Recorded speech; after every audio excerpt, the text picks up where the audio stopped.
Hi guys, it's Henry and Kate here from HKC Prestige.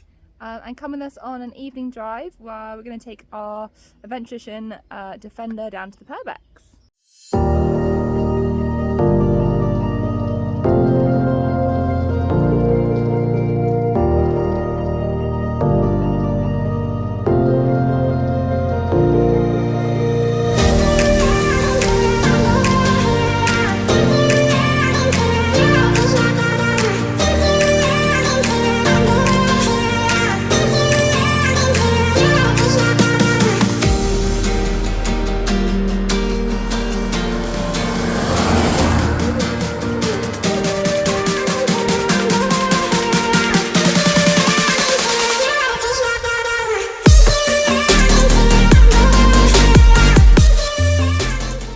So I fell in love with Land Rovers at a very young age. Being brought up on a family farm in Wiltshire, my family had had Land Rovers for years and years and years. Kind of right back to the 1950s when the Series 1 first came out. And I've basically just grown up with them my whole life.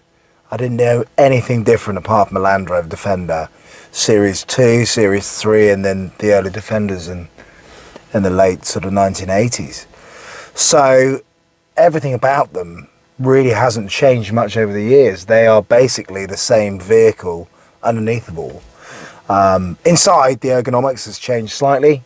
One or two things, obviously center console's changed, some of the dash has changed over the years, but the actual heart of the vehicle, the way it makes you feel, the way you drive it, that's all basically the same as it was when they first produced in 1950. They are a great thing. I think they are very old school. There's nothing that's ever going to be made or produced like this again. Very, very different machine to drive. And they're just very nostalgic. You know, people that have had Land Rovers from a young age are probably always going to have them throughout their life. They stay with you, and I think over time, if you do sell a Land Rover at some point in your life, you will buy another one.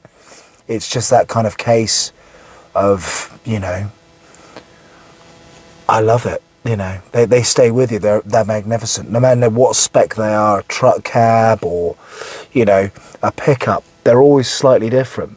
And it just represents a massive part. And for me, when I was young, personally, we had Land Rovers because they were the best thing that you could have on a farm. You know, they were basically bulletproof. They'd go anywhere, they'd stop, you know, you could run them on tractor oil, they'd never break down, which is an amazing feat. And they've served this country, as in the armed forces, and been the backbone of British farming for farmers for decades. And it's a really fantastic machine. And in 2015, early 2016, when they stopped making them, it was a very, very sad day at Solihull, I think. I don't think they'll ever produce anything quite as rugged as this again. People are trying, mentioning no names, but whether they will get there, who really knows? Depends how many vehicles they do sell in the end.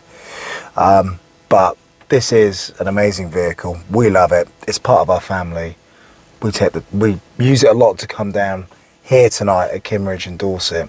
It's a wonderful spot and we really enjoy it.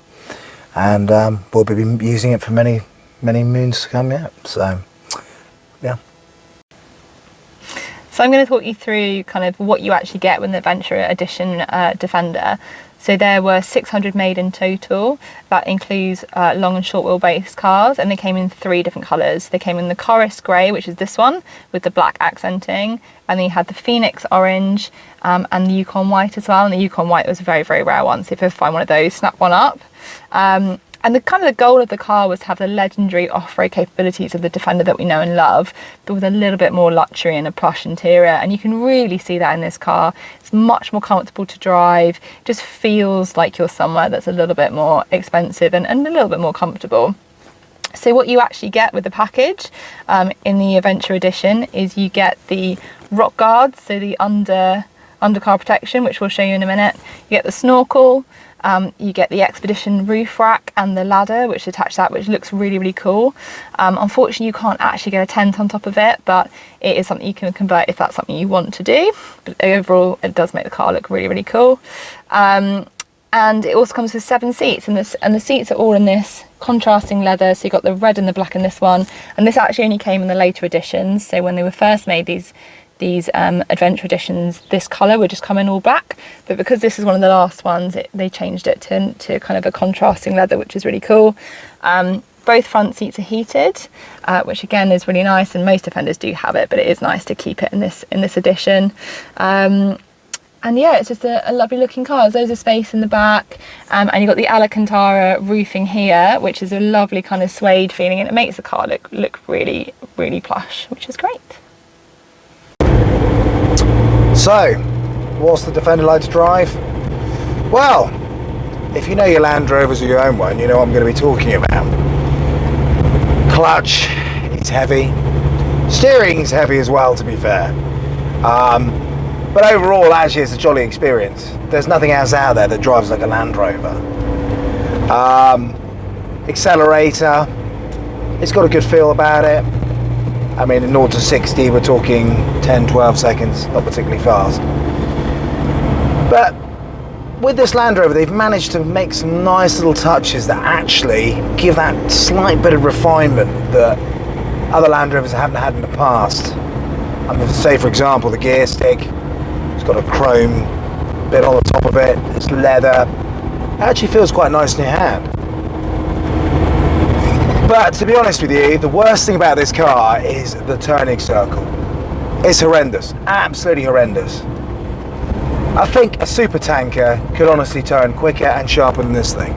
But anyway, it's an experience. It's all about the driving a Land Rover and how it makes you feel and where it takes you to. And when I drive a Land Rover, in all honesty, it takes me to a happy place. They're great. There's nothing else like them out there. You can have your Ferraris, you can have your Lamborghinis, whatever. They're all great. But they don't drive like a Land Rover, that's for sure.